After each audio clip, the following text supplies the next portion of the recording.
the period 2022, and all you have to do is make sure you book now. We're talking about Maha Beach Resort from now to the 15th of December 2022. Forget about all the hardships in the economy. They have great packages because all you need to do is to just stay for one night and get the second night for free in a standard room with free airport pickups on weekends. That's a great one. And so you just have to pay just small. Pay 4,200 Ghana cedis for 2 persons, 2,750 Ghana cedis for a person. And all these packages will include meals, that's breakfast, lunch, and dinner, free airport pickup service from Friday to Sunday, and make sure that you have it in mind that all terms and conditions will apply. 10% discount on spa services, free upgrade from standard room to standard sea view rooms from Monday to Thursday, and all this subject to availability. You're also going to have a great time as you catch a movie period or night at the cinema over there. Enjoy the swimming pool. We also have available gyms, snooker boards and snooker rooms and volleyball pitches. And then you can also upgrade your room. That's always available on request at a fee. Terms and conditions apply. If you want to contact them, very much available through the number 050-157-0648 or 030-3977-773 for more details and reservations. Just as you very much like always emailing during the electronic communication, you can email them on sm@maharesort.com/reservations. That's a great one there. I'm going to be there within that period if I get some free money. So don't worry. Make sure you join us there as well. I'm just introduced to you. Our guest for the morning. We'll have some great time coming to do some discussions just close to me. Loratu Musa. She is representing government's communication team or the MPP's communication team. And thank you for joining me, my good sister. Good morning, Rona. Great, great. And then also we have the General Secretary for the CPP. Used to be with the PURC, well versed in the issues, as we'll also come to talk about this morning as well. And Nanaya Achimpim Jantwa. I say good morning to you. Hi. Hi, Charlie. What shall I say? Gabriela Tete, vying for. Please be soft on us today. Myself, and Loratu. We don't want any heckling. Gabriela Tete is vying for the communication officer position for the Central Region NDC. It's upcoming. Have you picked your forms already? You have, right? I'm campaigning. Chai? A great Cape Coaster as well, so she knows her way around the Central Region very well, and then they are indigents of the land, and of course you already know where they come from within the Central Region, but a family of great politicians, great public servants as well, and all these great ladies are doing great work. Now let me just take you through a couple of the newspapers we have. We have the Ghanaian Times, has on the front page, Shatawale lands in trouble over comments on social media. And already the police have issued a statement inviting him. There's no trouble at all, because even after that invitation went public, he's still been posting on his social media page. Minority calls on government to intervene in fuel price hikes. It's one of the issues we'll be talking about this morning. The transportation costs, the fuel price hikes. But if you speak to whoever matters in relation to energy, they say that once the Forex or the cedi is not doing too well, all those promises, plus we've gone to the UAE, the great UAE, to go and do some negotiations. So we'll also look at that. We're ready to commence work on the Poalogo multi-purpose dam project. That's the Upper East Regional Minister. How many times have I heard this? But at least it's going to take off earnestly. We have on the front page of the Daily Guide, has on the front page, Galamsey Queen trial begins on November 9. AG to call 11 witnesses, ban small-scale mining religious leaders to Nana. After the prayer at the mining sites, they are now issuing public statements as well. It means that the prayers are taking long in getting some effects. GMPC's liquidity situation moderate. Court shuts down QNet. We'll do the last one. The Daily Graphic has on the front page. 1992 Constitution Review. Curtail excessive powers of President. Emil Short at IEA Forum. We've talked about this, culminated In 2010, we had a commission, a whole reform. And then also we had a whole report issued, a white paper was issued, and up to today, we haven't really been able to issue, well, at least try to implement any of those reports or content or the white paper as well. Now, we're not in some good times. I just made a call to a Forex Bureau operator. If you also go to the website, that's GAFOP.org. That's the Ghana Forex Bureaus Association, or the operators. You get to find the rate for the city. So at least we know what it is. But it's on the streets. That's where the concerns are. Loretta, good morning to you. Good morning, Roland. Yeah. And good morning to our Great. Well, good morning to yeah, your Mariana, sisters. yeah. It's going to be a soft morning. Now, what have been your observations so far about what the concerns have been following the president's address in terms of the response by the ordinary Ghanaian to that address, which in the line of government communication or the platforms you think that you need to address following that response? No, good morning once again. I mean, fundamentally, we find ourselves in a very difficult time. And the president didn't mince words by saying we are in a crisis, which is the situation.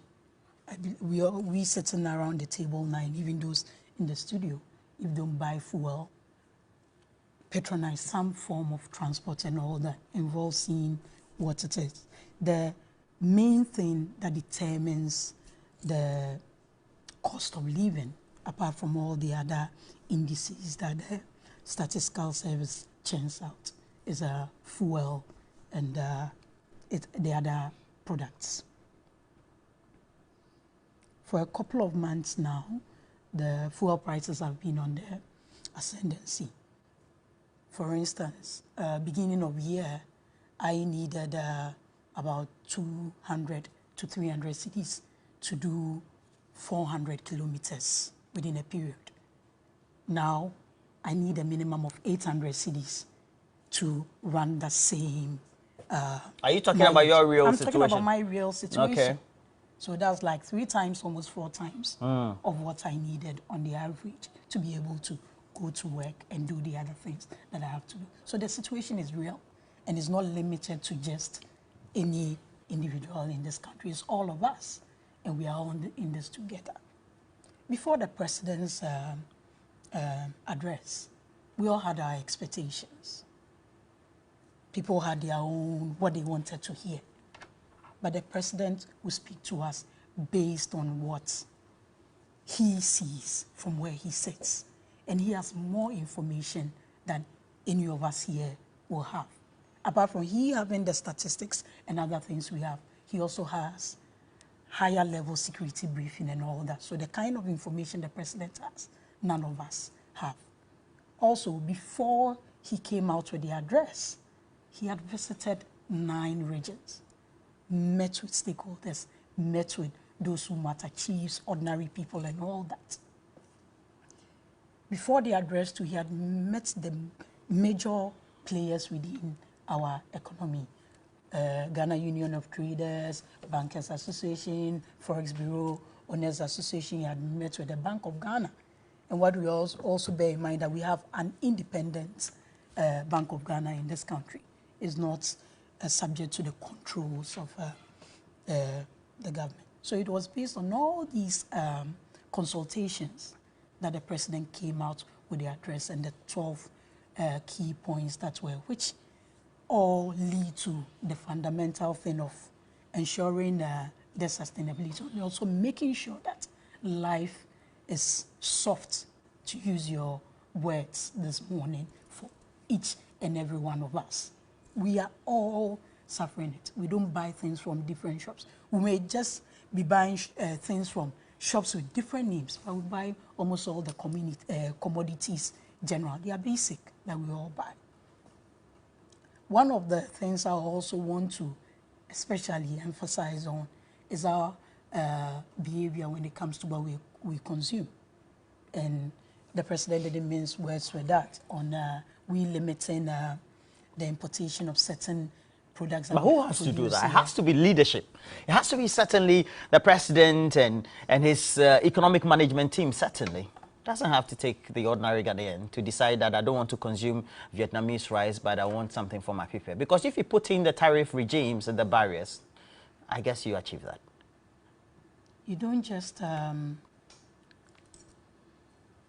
put in policies without the right mediating measures. Today, we have a foreign taste, to put it in context. People go to shops and ask where free here before they buy.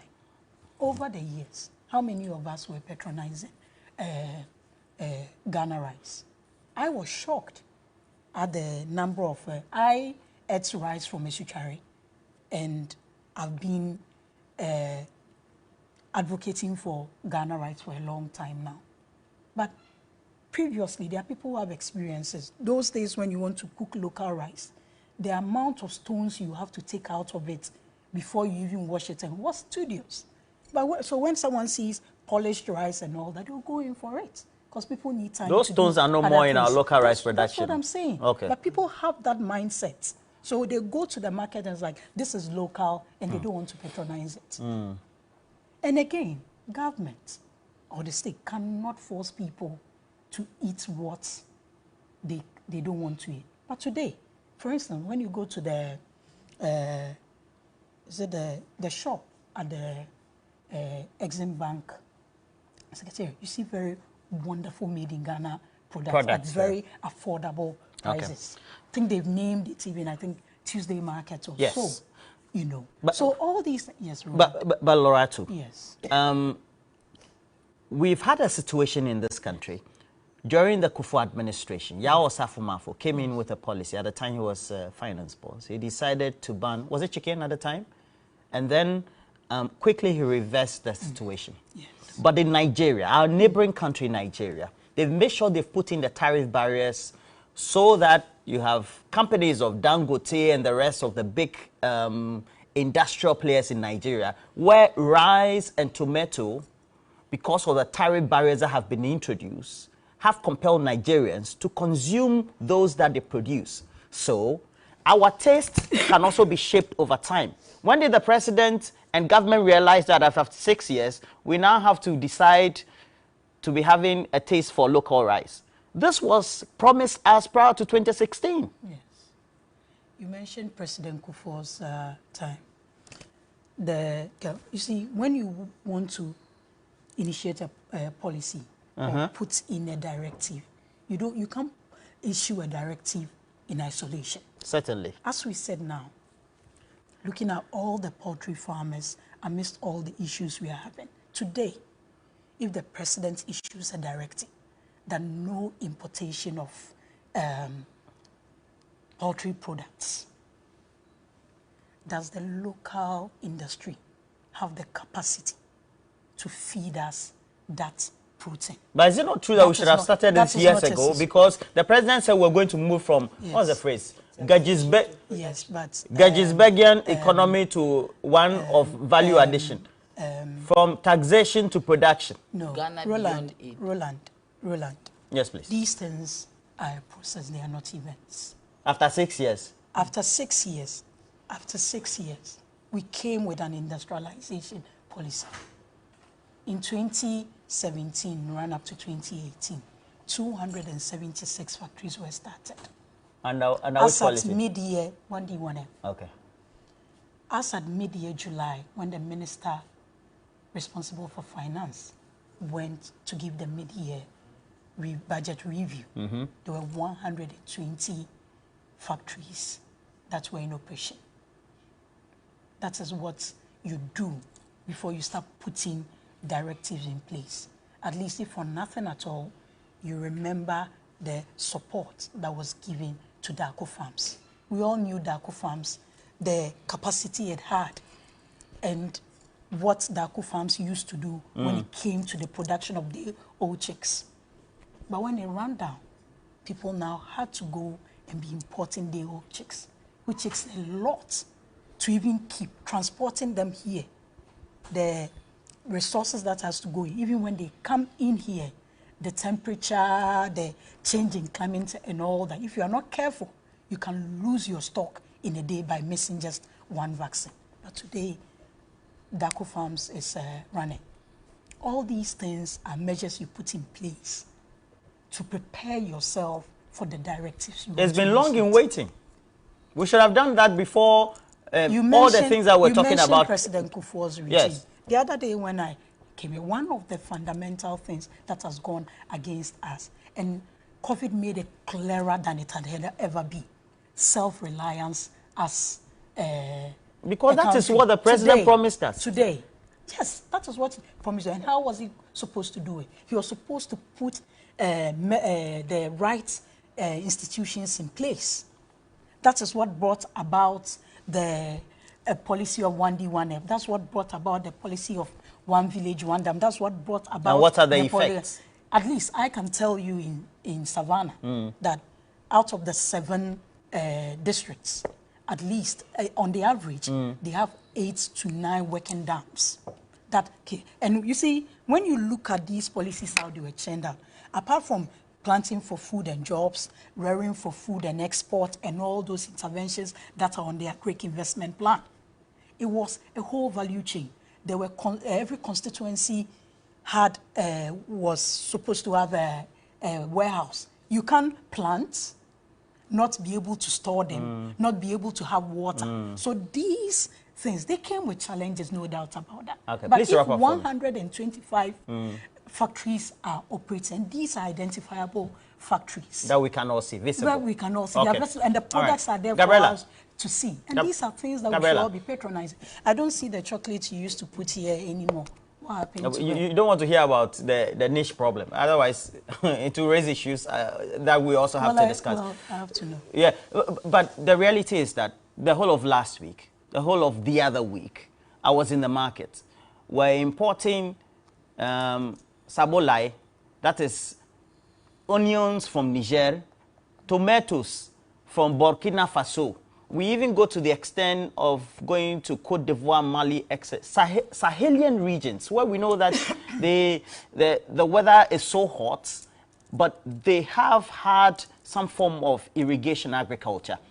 Before now, before 2017, we're just trying to limit importation of rice from $400 million, $500 million. If you look at the figures coming from the Trade Ministry, we're now in excess of over $2 billion. I mean, certainly can't be that it was just out of the fluke, right? I mean, it has to take some government policy direction for us to adopt that taste of using and then consuming our own, Gabriela. Let me say a good morning to our viewers. If you just indulge me for 30 seconds to greet the constituency executives who are laughing at me of your campaign. Trufo Etimokwa, Keman Lower Denchia, Cape Coast North, Cape Coast South, Ekonfi, Commander AOB, AE, Asen South. Today I'll be visiting my home constituencies of Awutu Senya East and Awutu Senya West. I'm looking forward very much to that engagement. Tomorrow I'll go to AAK, and then the day after, AAK and Infantiman, and then the day after I head to Denchia, Upper Denchia, East and West. And I'm looking forward to those engagements as well. Roland, the question you've asked me has been one that has been mind-boggling since President Akufo-Addo and Vice President Bawumia took over the helms of affairs. Here were 2 men who have never been president and vice before, jumping on the campaign trail, telling all the people of Ghana how incompetent the NDC was. How, when they come to power, they could even reduce the price of fuel from the 3 cedis we were paying per liter. How they could do something about the foreign exchange rate from the 3.9 we were paying at the time. And if we were to even go back in 2012, when President Akufo-Addo was making all the noise about us apologizing for 1:2. Just 6 years in the administration, you've had the price of fuel 2 days ago, I was in Accra. I had to come in to meet the Central Region members of Parliament to lobby before I go back to campaign. And I met at the pumps 23 cedis per litre. I was shocked, which means that on average, it is now 105 Ghana cedis for a gallon, from a president who told us that he could do something about the price of fuel. That is not just gross incompetence, that is uselessness beyond recognition. President Akufo-Addo addressed this nation a few days ago and was telling us that there is still hope. I don't know which hope that man was offering to sell me. Well, he has 12 pointers. Have you seen the 12 pointers? I've seen his 12 pointers, and none of them offers me hope. I heard him tell us that these two shall pass. The 1:2 did not pass. Today, the 1:2 is 1:14. His 1:3 did not pass. Today, it is 1:23. Never has this man ever assured us of anything good coming out of his government that he's been able to fulfill. From taxation to production, have we not been overtaxed in this economy? We have been so taxed that, in fact, when you squeeze the little out of us, you get nothing but dry air. And President Akufo-Addo and his administration, as bankrupt of ideas as they are, as clueless as they are, as useless as they are, have nothing better to offer us for the next 2 years. As a matter of fact, I will pray to every Ghanaian that for us to sustain this democracy, we must all learn to endure. In 2009, when the NDC came into office, we had a deliberate program to ensure that we cut down on the rice importation bill. We, together with our development partners, JICA, GIZ, the USAID, the British is a DE or DIE or something like that. We had DFID, all coming on board to support us to get the best varieties of rice, to encourage our farmers to go into rice production so that we could cut the importation of rice. The people of Ghana believed in that policy. They went all out in support and started cultivating out of the 10 regions at the time. From the north all the way to the south, we had 6 regions that were cultivating rice. To the point that we even had to place a ban on some quantities of rice that were coming into the country. We did the same thing for poultry. Then a government that was claiming taxation to production comes into office and for some strange reason opens the floodgates to importers to flood our markets, give them tax exemptions in the name of benchmark values, which makes their products cheaper compared to local production. The Ghanaian local producers did not waver. They were consistent, they were persistent, and despite all the challenges in their environment, they still continued to produce rice, hoping that government could put in some policies that gives them the favor to be able to grow their market and cut down on the importation. As usual, President Akufo-Addo and his people, who are very good at speaking good English and very little on implementation, fell flat. Well, Gabriela, she tells us that they are factories.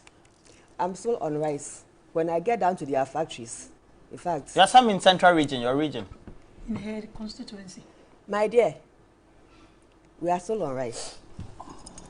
Now, in 2000, if you remember, in 2019-2020, going into the elections, we had rice glut on the market. The Minister for Agric assured us that he had met with the importers to offtake our local rice. The Minister for Agric assured us that by 2022-2023, we should be self-sufficient in rice. So where from this huge import bill in rice? Today, Lorato is telling us that we can't influence people's decisions to consume local rice. My dear, in a competitive market where prices are determined by demand and supply, there are always permutations you can do to force consumers to move in a certain direction. Because Nigeria it depends on your policies. And Nigeria did it with one Honorable Odum, who is a member of their political party. But in Akufo-Addo's administration, if you are not a member of the family and friends cartel, it doesn't matter how competent you are, you will be sidelined. And that is the poor case of their favorite Honorable Odum. Did you know that even President Kufuor's foundation is also proactively involved in the rice value chain?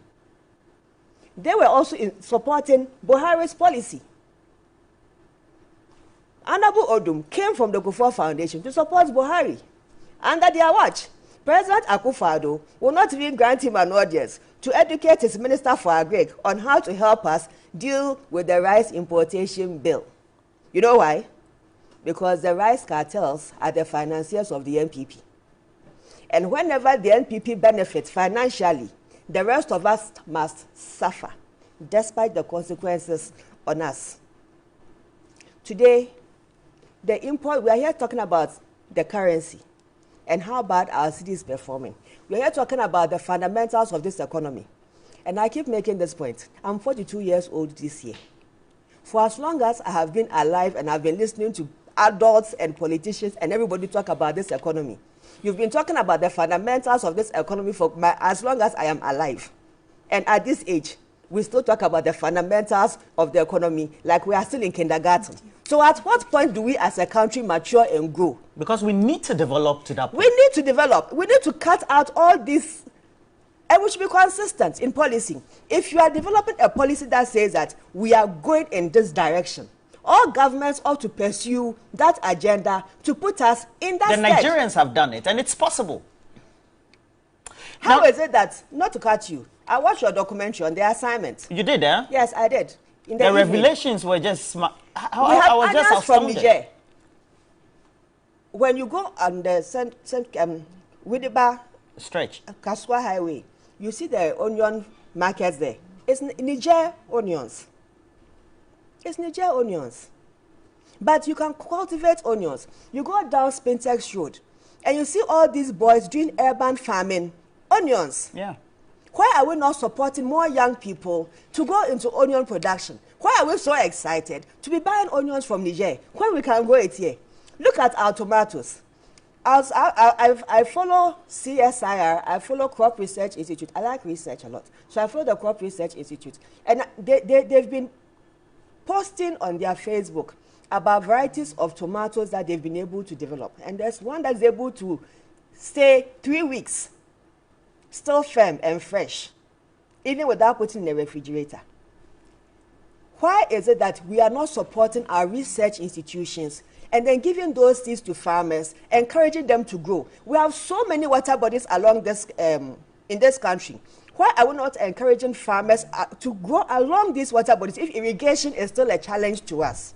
Why are we not doing all this? To the point that we are now importing $400 million of tomatoes, which we can produce locally.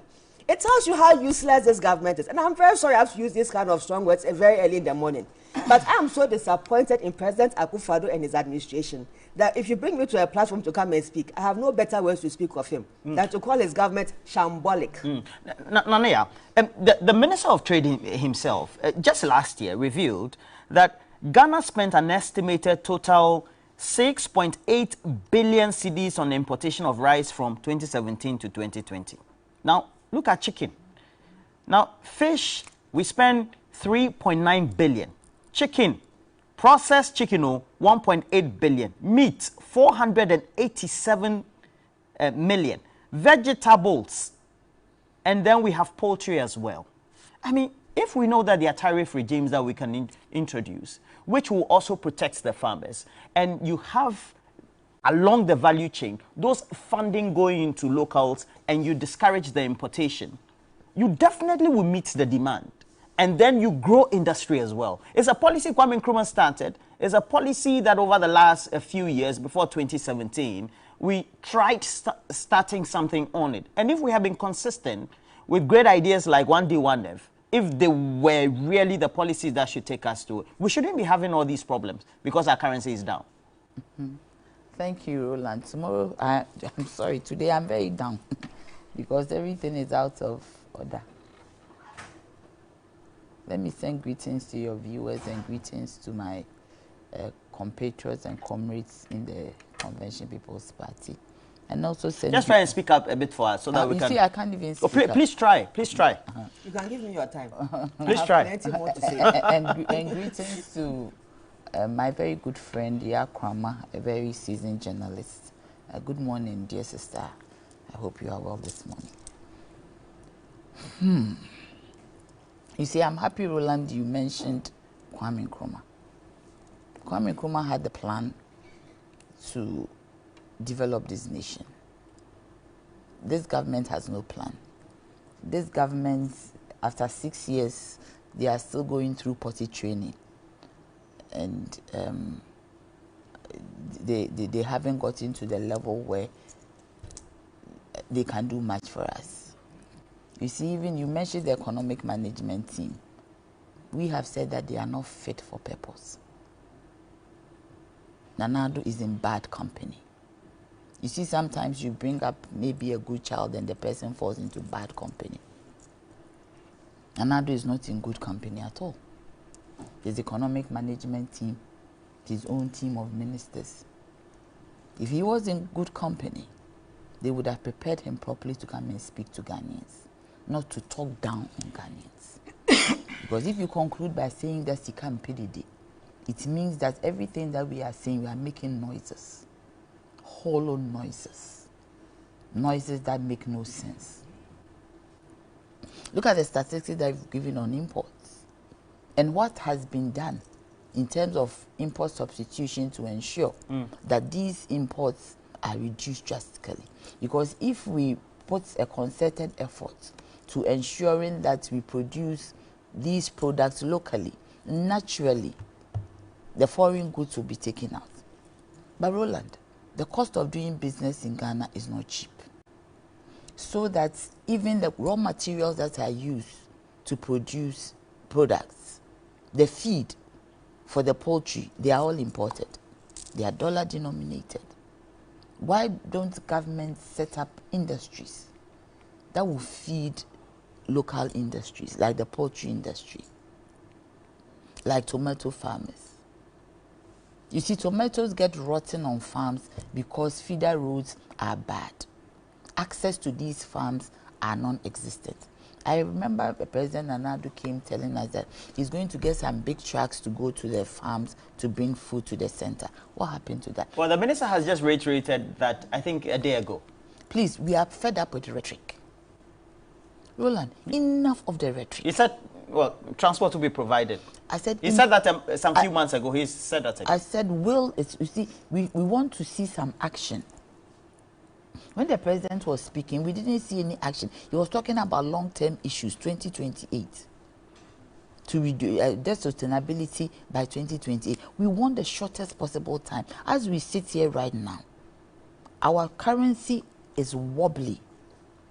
It can't stand on its feet. And you are talking about 2028. Is NPP going to be in power in 2028? Is he talking for the government that will be in power in 2024? I mean, it shows clearly that they are out of touch. They don't know what they are about.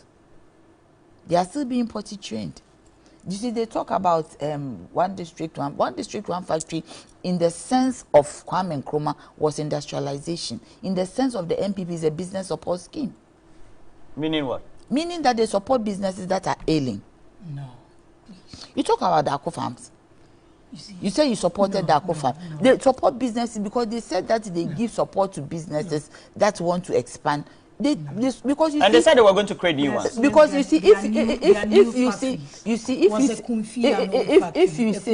you're always talking about Kumfi. Where is the Kumfi? We need factories that will impact the lives of Ghanaians. Please, I beg you.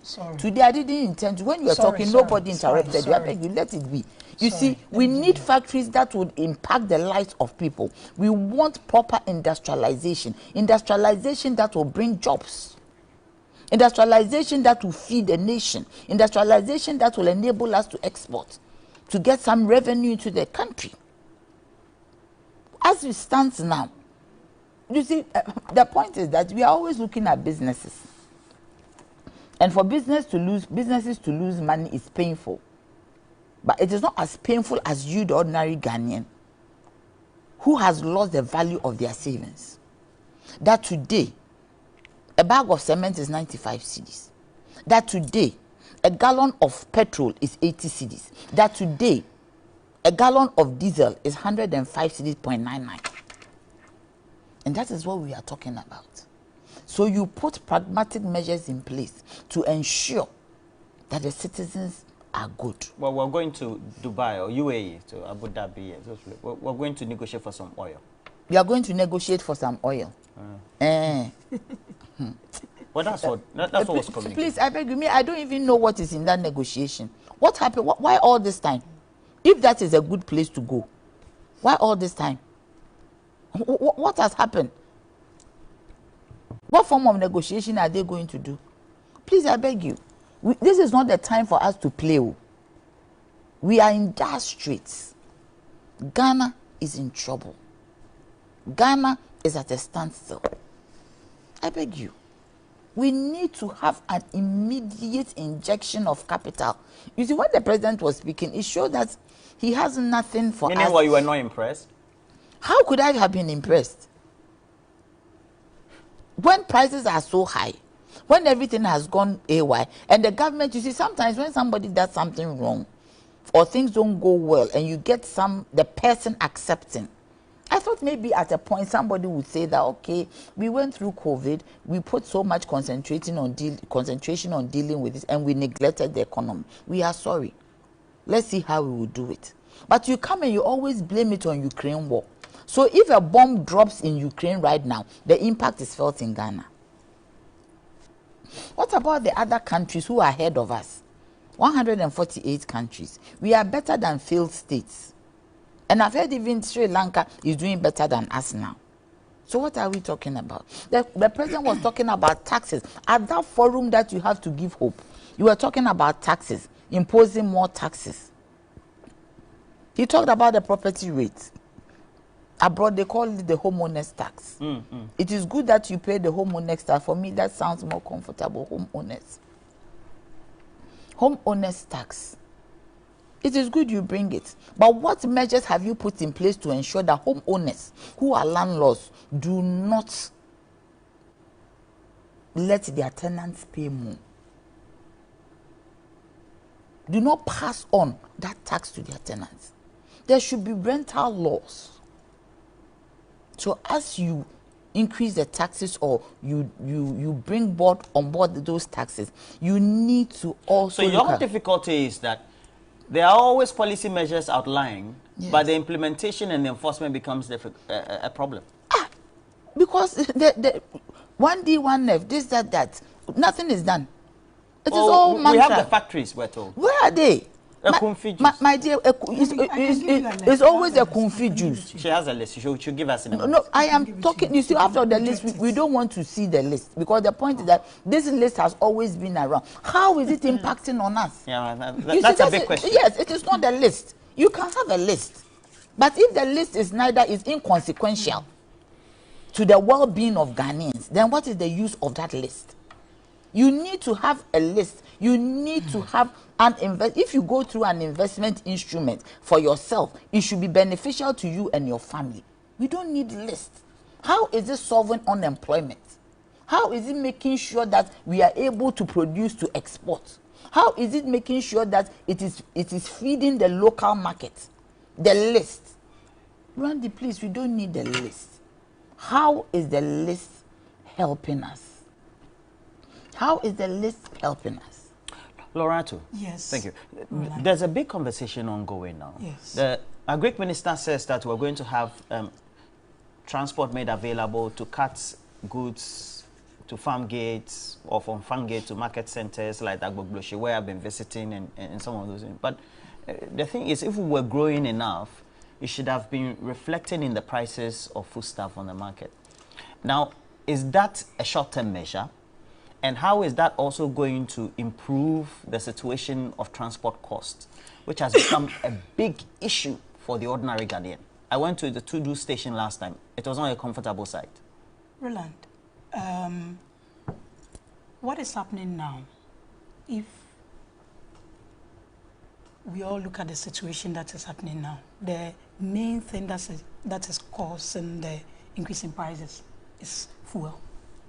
Because people have to go through transport things. Yeah, we know that. We know that. Yes. Loretta, we know that. Roland, let me. Okay, please go ahead. The thing. There are issues with feeder roads. There are issues with urban roads. There are issues with road infrastructure in this country. But I was trying to get the figures. When you look at the road infrastructure that has gone on in the past 6 years, it has enhanced the road network. So if the Agric Minister says that's another form of support to our farmers who have their produce on their farms messing up, because it's raining a lot, and most of the roads in most of the places that produce most of our foods are not. I was in Kafaba on Sunday. That's a place that there's a lot of yam and other cassava and other things. But the road leading to the place, you can't pass there comfortably. That is what is leading to the high prices of goods. No, let me tell you. So if someone has to put their car on the road, apart from wear and tear, apart from the fuel prices that have increased, they'll obviously add on to the price when it gets to those of us in Accra. But comparatively, even prices in Accra are totally different from prices in Kumasi. The fundamental thing now is the exchange rate and the depreciation of the cedi. What are we doing about it? The Bank of Ghana has put a number of measures in place. They haven't worked, though. Please go ahead. The measures haven't worked. Please go ahead. Go ahead. Go ahead. Are you going to let me talk? Yes, please. Please go ahead. The Bank of Ghana put measures in place.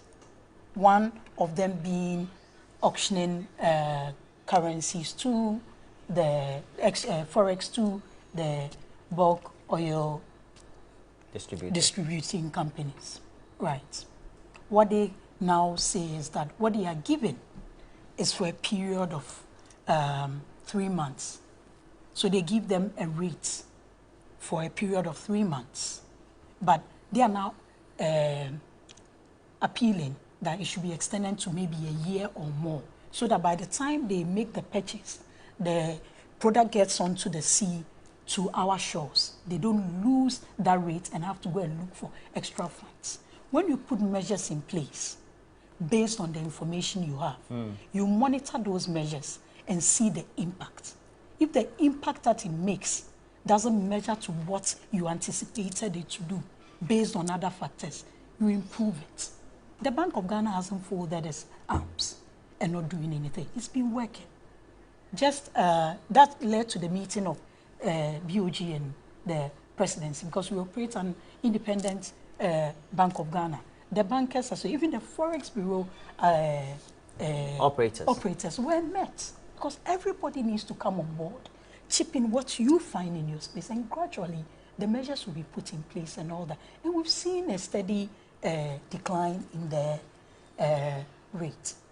There's shortage of Forex and all that. The government also on its side is trying to work on the debt sustainability issues. And when Nanaya says that the president is giving long-term measures that are ending in 2028, government is a continuum. If all the policies like she's talking about what Nkrumah put in place had been followed till now, I don't think we'll be where we are. So if the president talks about 2028, it doesn't just say that he'll be in that. The president's tenure ends. We have a two-term mandate for our president. His ends in 20. But in the long term, he can't just make policies or put in measures that only limit to his term. So 2028 measures these are not issues that we can get. These are issues we've been talking about. And it's quite sad when industrialization is spoken about and we talk down on the 1D, 1F. Okay. And you see, Roland, I think the question is about impact, Roland, right? Let's the produce listen. Should have enough impact on what the demand of the citizens. You see, you are losing. No, please let her give us the list. You no, Loretta, please go on. Don't be allowed to be heckled. When you keep over the years, we've had issues with rural-urban migration and all those pertinent issues that has affected our economy one way or the other. 1D, 1F. And there's always been this conversation about using the private sector to lead some of these business and industrialization interventions. So if a government comes in place and says, I'm doing 1D, 1F, greenfield projects and brownfield projects. There are projects that will be started from scratch based on what a locality produces. And there are other industries. That was the original idea. What you are stating is the original idea. No. There are also industries that need support, technical assistance, some form of capital injection to do what they were doing. That's where the Darko farms, the Kasaprekos, and those things come in.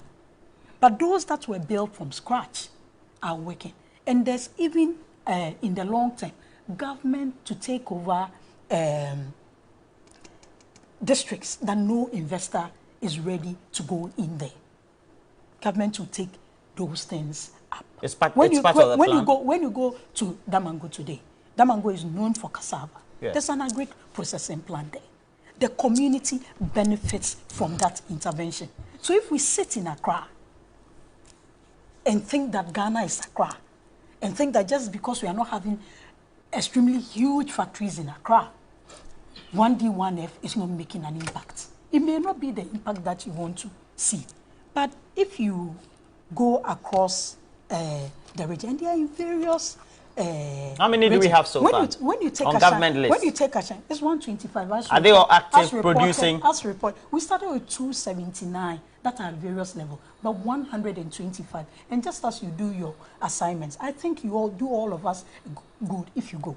I can give you the number of factories and the number of people that it has employed. You may think that, but to those communities, that's a huge impact. A community that is struggling with unemployment, having even 500 being employed, reduces the rate. Let me give you a few. Okay, please. I want to go for a break. I have to talk about transport because the consumers are complaining. Kwahoma district, there's Budukwa farms, agro-processing, mango cultivation and processing into juice and other products. 1,100 people have been employed. So it's such a factory. Mango juice? Yes, please. What's their brand? What's the brand on the market? What's the name? What's the name on it? Because we have a config juice, so we know. I've given you the district, I've given you what they are into, I've given you the name, I've given you Buduka Farms Limited. You can cross-check. These are verifiable. When you go, then when you come, Kasapreko is here. Then you come to Rider Iron and say, this is Ashanti region. Let me go to another region. When you go to Upper East region, there's T. Pardon me if I don't get T. Vongwa Enterprise, food processing, Bolgatanga Municipal, processing of cereal and spices.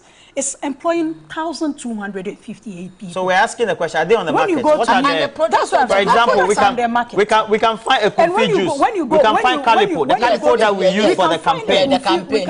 We can find Calipo. But these ones, where can we find them?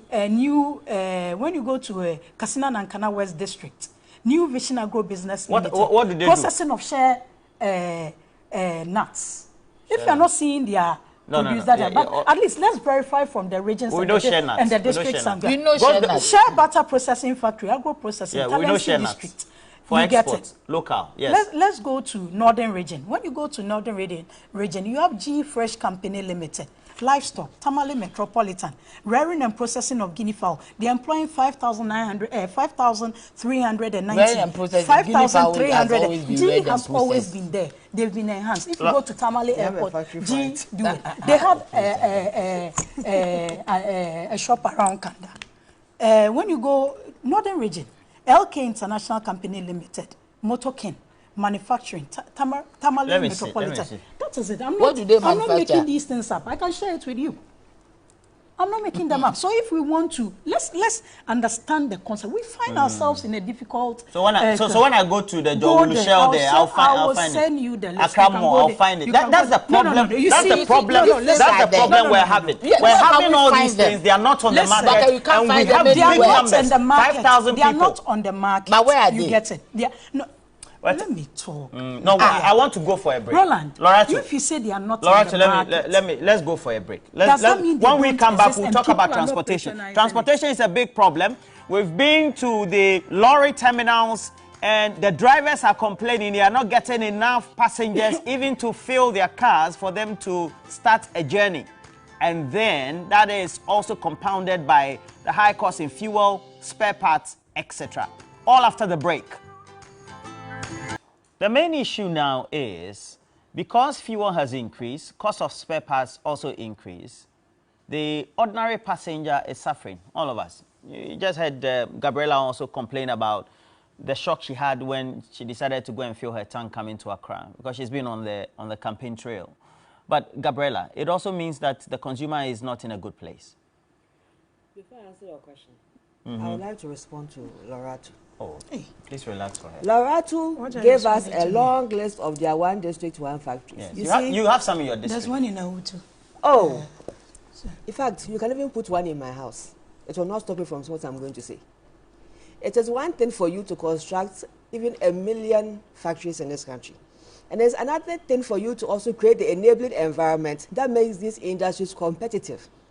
If they are not competitive, typical of human behavior, consumer preferences, they'll always go looking for imported products and will also not solve the problem. She made mention of Ryder Steel. Ryder Steel was given free zones license in 2013. She made mention of Motor King. Motor King was given license in 2014. In fact, in 2016, when we were in office, by the grace of God, I went to buy a tricycle there. So I knew they were there. Then she mentions the Bupe, some share factory in the north. Let me tell you something. In 2015, the NDC, because of the large potential of share butter, I am coming to talk about BP. Because I said I am coming to talk about BP. Because of the potential of the share product, it's used in cosmetics, in medications, all kinds of stuff. Roland, we supported and put up a share butter, a share processing factory in the north in Bupe. $40 million investment is a huge edifice, creating jobs and allowing women, especially who are in the share butter's value chain, to be able to sell their share now to this factory and earn an income. Under their one district, one factory, they created another share factory in the northern region. You know what they did? They decided to shut down Bupe. So for 7 months, the workers of Bupe have not been earning salaries because they want their factory to do well. But when you look at the potential of this share industry, what stops this government from allowing all the factories in the share value chain to operate? Until you create an enabling environment, you can come and even put a factory in my bedroom. We'll still be where we are. Now, on fuel. And its effect on basic transport. Where do we even start with fuel? The snake that is wrapping itself around this high increment in fuel prices is the depreciation of this currency. Yeah. If you don't address the depreciation of the currency, we are not getting out of this hellhole. And government, unfortunately, I'm going to go at it again, seems not to have a handle on how to deal with the currency. It is a demand and supply issue. You must pump in dollars into the economy. If you think that the dollars find their way to the black market, you as the central bank, you have the network of the banks. You have the network of the forex bureaus. You limit it to these two and ensure that monies that are given out of these institutions can be accounted for. You can trace the money, so it does not get to the black market. But if you allow, forgive my Latin, if you allow people because of economic preferences to have that money so they can increase and trade and increase the currency, who suffers? We all suffer. And we are suffering. Today, if I am buying fuel at 23 cedis, and let me be known to President Akufo-Addo, I'm not excited to be paying fuel at 23 cedis. You get free fuel. So maybe when you are sitting in that your Lexus and they are blowing your air condition, you don't feel it in your pocket. I buy fuel.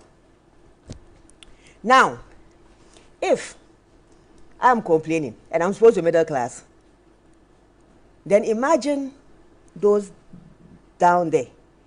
Cost of diesel drives every damn thing in this economy, from logistics to food to transportation, public transport, movement of people. It is all running on diesel. I did not mention petrol, because petrol people, when you people complain, in fact, you are far better than we diesel users. Hey, Gabriela, it is the same. I am paying 23, you pay 18. No, you don't know. Last I was talking about, it's quicker. but do you realize that the conversion rate of petrol is higher?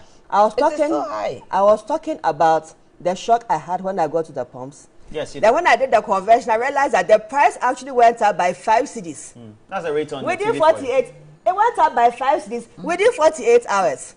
And from what I hear, they're going to have another increment by Friday. Hey, what kind of economy is this? With economic management so-called gurus. It's unfortunate. Right. It's unfortunate. The oil marketing companies are indicating that no matter the concerns that have been raised by us, the passengers, when we are boarding the trotro, etc., they are forced to do futuristic pricing. So meaning that it's a futures market. You are buying the thing at 10 today, but because of how non-constant the depreciation has been, speculation. They are expected to just increase it, hoping that by the time they sell off, they'll be able to recoup enough cities and then even break even or something. Yes, etc. And they say the losses are high. Yeah. Perhaps we need to have some immediate discussions with some of these bodies, right? Or there's nothing we can do about it. You've been with the PRC, so you can better also tell us what the dynamics of the market are. We don't do. Yeah, of course. You just do the regulation. We do electricity and water. Yes. But what I'm saying is that at this stage we need a broader consultation, and we now comes. Well, the president has been meeting AGI. No, but you see, those ones are scattered consultations. You mean we need a national conversation that includes every stakeholder? The man doesn't want to have any national conversation because with you. It is about us. Right now, it is about us. It's about the ordinary person. It's about you and I. The city is just going down, running amok. And nothing can arrest it. We need, you see, I always say that wisdom is not in the head of one person. We need a national conversation on this matter. Now, the dollar to the cedi is 13 cedis. For me, it's superficial. I don't think it is real. The government should be able to have a dialogue. I've been told to tell you not to be speculating. No, I'm not. What do you mean by it's not real? When you go to the forest, that's why the president in contest said that he can't pay the deal. What is he can't pay the deal? No, because when you keep saying that, then you give everybody the insight that I am not keeping saying. I am. When you go to the forest, it is different. Go and change money. It is different. It is different. Times are hard. Please, I beg you. We should stop this. You see, when you face reality today, if you go to your doctor and your doctor tells you that this is your ailment, it might look terminal, but you have to confront it and see how best you would deal with it. I said it might look terminal, but when you confront it and you consult and you talk about it, you will get a solution to it. You will get a solution to it. There is no way that in this whole Ghana of about 18 million adults, some intellectuals, we don't have a solution. In what form should the consultations take? We have to have a broader consultation with everybody on board. One forum. One forum. People like Kwame Pianim has been speaking. Who has consulted him? He's a strong MPP man. He's a strong MPP man, not just strong MPP man. The man knows what he's talking about. Akoto Osei, Honorable Anthony Akoto Osei, has he been consulted? There's a man who comes on TV, he's a SCB something. Marcus Sibeyebo. Yes, Marcus Sibeyebo. Yes, honorable. Economist. Yes, when I listen to him, he's honorable. He's former honorable, isn't it? When I listen to him, this man knows what he's about. Has he been consulted? You see, when you have these broader consultations, then you also have the targeted stakeholder consultations. You get the people who know, who have done it before. There's nothing wrong with putting people like Kwesi Bocho and Setepe together. It is not politics anymore. It is about Ghana. It's about what we can do. It is about how this country can move. It has to cross the political lines. Because what you see, it is happening to everybody. And me, my concern is not even the business people, as I said. It is about us, the ordinary Ghanaian, who has lost the value of their savings. If you had 5,000 Ghana cedis in January, today is about 2,000 Ghana. What 5,000 Ghana cedis could do in January, today cannot do it. So, Roland, what I am talking about, it is not an issue of a party, an issue of who can do what. It's an issue of all of us. It does not matter about party. What can we do to help the situation, to salvage the situation? And that is what we have to do. Transport first. If I'm buying diesel at 105.99, what do you expect? Suddenly there will be increases. And how can we cope? We cannot cope.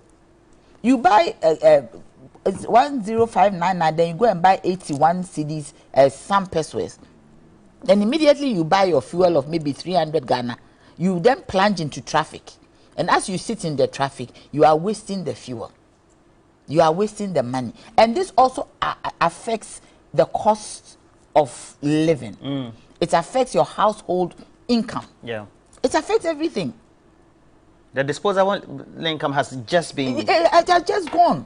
Yeah. Eroded. And when we talk, they said that we are talking too much. The Sikam PDD. Is that it?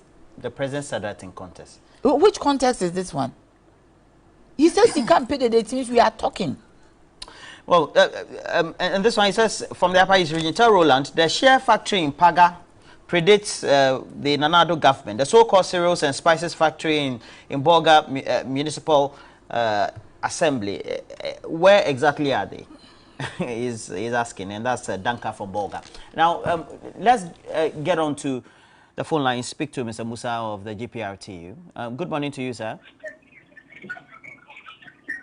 Good morning, sir. Morning, sir. The drivers are raising, the drivers at the various lorry terminals we've been to are raising concerns. They now would have to go on a tangent of increasing the fares at their own pace. They don't want to wait for you, the unions. That is problematic. Is that not? And did you ask them why? You should tell me why. They are your drivers. Oh, no, you are reporting, and we have to educate the public. That is why Okay. I'm asking if maybe through your report, They you are- asked them and they told you why. They are saying that because fuel is unstable, and if they have to wait for consultation with you, and you have to also do onward consultation before you come back to them, it affects their cost of production or their operational cost. I'm happy you said it all. Yes, we have heard of their we've heard of their recent increment on their own. What happened was it started somewhere. When we were negotiating, one of the sister unions came up with an increment of 20%. Then, because nobody said anything to them, others follow suit. Now, we came out on 26 that we have 19% upward adjustment. Then on 26, there was fuel increment from 15.99 to 18 something. Then 30th again, there came another fuel increment to 23.49. So the parents themselves said, no, we can't continue living in this situation where we work and use all the money to buy fuel. Hence, we have come up with their own another increment. But in any case, not all drivers have gone up that way. Some are still maintaining 90%. So, for now, we are going to join the very. Please find out from the driver if that is a Kalabule price. Mr. Abbas, Mr. Basimoro. Control price, and you just please come back up. Mr. Basimoro. Yes. That means that you have lost control of your membership. I mean, our members are taking the 19. Yes, but if we have the generality of those who are operating transport in Ghana deciding to increase based on the rate at which fuel is increasing at the pumps, it puts consumers or the patrons at risk of not able to afford what your fares are, right? How do you intend controlling that? How do you intend reining in these drivers? Our leadership is here to have a meeting to see how best we could. Mr. Basimoro, that's the problem, right? You are taking time in communicating with your drivers. Come again. You are taking time in communicating with your drivers. You are going to do consultation whilst the prices at the pumps are increasing. No, normally we've heard what is happening, and the leadership have to meet and see how best it could be solved. If we haven't met, how do we solve it? They have raised legitimate that yes, the recent too quick increment has brought us this far. Okay. Until we meet and see how best it could be solved, how do we solve it? All right. Before I let you go, what are the real issues confronting your drivers for which they have to resort to this? Well, they said the too quick fuel increment has brought us this far. That is the complaint when I went around to find out. That was the complaint given to me. All right. So we're going to have a next round of fuel increment, or even if it stabilizes, it still means that your drivers will be increasing. Well, they are working for profit, and they can't work and use all their money to pay for fuel. Then they sit down. Wow. So without having a situation, please call all right, we're in trouble. Mr. Basimoro, thank you very much. That's the industrial relations of Laura too. Yes. What do we do with this? We have prices, fares going out of control because the rates at the pumps are not in control or in the hands and have gone into the market forces. So at the ministry, departments and agencies at the governmental level, how do we intend to mitigate this? How do the oil marketing companies do their prices based on how they purchase it and the prices at which they put in their margins coupled with the other items that add up to the price buildup of it. With the issues of transportation, the driver unions are what the transport ministry deals with, and they engage them from time to time. Sometimes they go into meetings and they do agree on all that. But in every situation, you find people who go out, and he himself mentioned that they are going, those increasing it highly are going the Kalabule way, to use his own way. But the thing is, prices of fuel have gone up significantly. The president made it clear that interventions will be put in place, cheaper sources of fuel will be sourced for. But what we also want to appeal to market players is, don't let us overexploit ourselves. If I go to the pump, they won't sell it to me at 10 cedis because I'm with the MPP or I'm with government. If Nanaya goes, they won't sell it to her at any. We all buy the same things at the same price. The margins we put on our services and our items should also reflect the people that we are. No doubt about it that we are in difficulty, but let's also be measured in the way we exploit each other. We are the same people. You think exploitation is ongoing? The exploitation is going. From what he said, they have agreed on 90% as it means government has lost control. That's what we are saying. When you say government has lost control, we don't use price controls here. we operate a liberal market. We don't use price control. So if you say government has lost control, I don't think that's the right thing to say. Let me just give you a minute to wrap up. For all the things you're saying, you wanted to campaign. You're hearing, it means that we have to brace up for more difficult days ahead.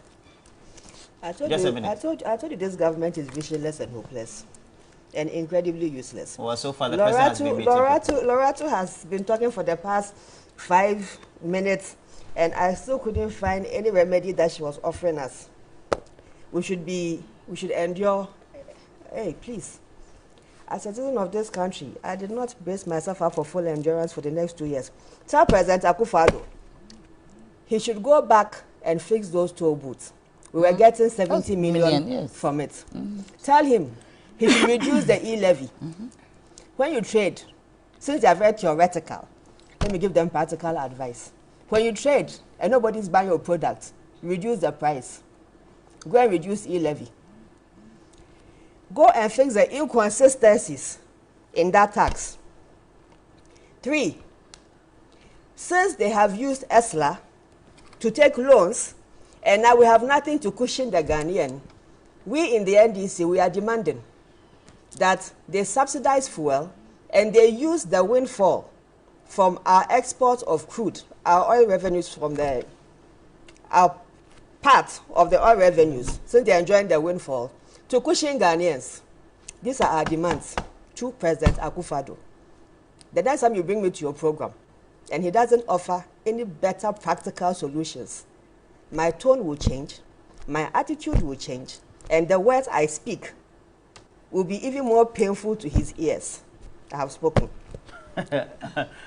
Your last words, General Secretary. You see, I agree with Gabriela. Oh, you two are towing the same line. No, because the toll booth, they should bring the toll booths.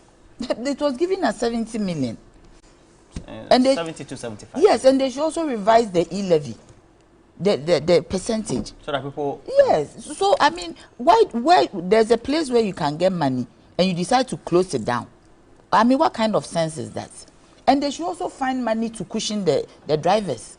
There should be some subsidies for their fuel. There should be some mechanism to give them some subsidies so that the prices will not go up.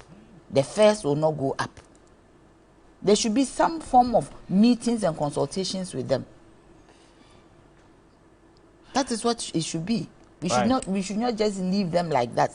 There should be, because they are a union, they are under the Trade Union Congress. So they have to have a meeting. The Transport Ministry should have a meeting, find ways to get subsidies for them so that they will be able to deal with the situation, break even, and make a little profit. Right. What words of comfort can you give us, Loratu? Loratu is finished. You are still giving her time. No. She's done. Words of comfort. Come on. She has no words of comfort for us. When we come in the morning to come and sit here and have discussions of matters of importance to our nation, sometimes when you look at the situation of our economy and all that, is really bad, overwhelming sometimes. But when you hear, that's why they say that it's when your car gets stuck in mud that people who don't even know how to drive will try to show you how to drive. That's exactly what Gabriela is doing. And she's seeking to be regional communications officer. So I won't begrudge her, because that's how they position themselves. You're saying she's politicking. What else is she doing? These are people who couldn't do much, but that's not what we are talking about. Are these words of comfort? The president has given his assurance. These are not words of comfort. This is a president who has done it before. And you see, what we also keep forgetting, with all that we are going through, this was something that he forewarned us in 2020, March. The president? Yes. When he talked about... I thought he said in 2020 everything was fine. No. He gave us free this, free that, only to introduce in 2021. There were a series of what we famously known as fellow Ghanaians encounters. Right. He came and said he was going to put in measures in place to save lives, but the economy will go out of gear. Right. You get it? This was something he forewarned us of, and we are where we are. How can we get out of it? We can only get out of it together. We can only get out of it when Nanaya and Gabriela start patronizing the things that are coming from Please the stop factories this in the rhetoric districts. and let's go. We can only come out of it Right, together when government does its part. We And then also we as also as citizens citizens. also Laura do our Tumusa. part. The IMF negotiation is going. The budget will be read in the hopefully mid-month. The coming weeks. Yes, the target is 15th 15th. November, but All right. anything could Happen. happen. So let's all keep hope alive. Don't let us listen to the likes of Gabriela who wants to dash our hopes. Let's keep hope Gabriela, alive. It's Mpocho, difficult. Mom, It's Mem- difficult, no doubt about it. Gabriela, But as we've been through all these past All right. months, Laura we'll go Tumu- through this one too. Laura Tumusa is Laura Tumusa Saka is with the government's communication team or the MPP's communication team and helping us this morning. There's a message. Kudus Bedesa says, a kid brother of Laura, please tell her there are two things that I need to be charitable to her about. She said there are 9 working dams in Savannah region. I want to know which specific districts and communities these dams are. You should go to Bole, you'll find Bole. 10. And then she also said there's a government-sponsored cassava factory in Damango. You should go to Bole. She should tell us which part of Damango this factory You should go is. to Bole, you Because find 10 dams. I've been You go there, to they are Sola, not there. you In find fact, the factory 8. in Bupe has been down for the past 2 years. It was down in 2016. Right. When they said they were going to bring a new machine to do it. Just Gabriela like they Tete did to the other is vying for the factories. That's what they communication did officer with position the- of the NDC in the Central Region and helping us this morning with the discussion. Thank you very much, Gabriela. Wish you all the best in your rounds So of you campaign. let me speak again. campaign. Too Roland. much. And then also we have the General Secretary for the CPP and Nanaya Achempem Jantwa have been helping us as well. Good morning to you, ladies. I wish you all the best for the rest of the day. We're taking a break. When we come back, we'll have more for you right here on TV3 New Day.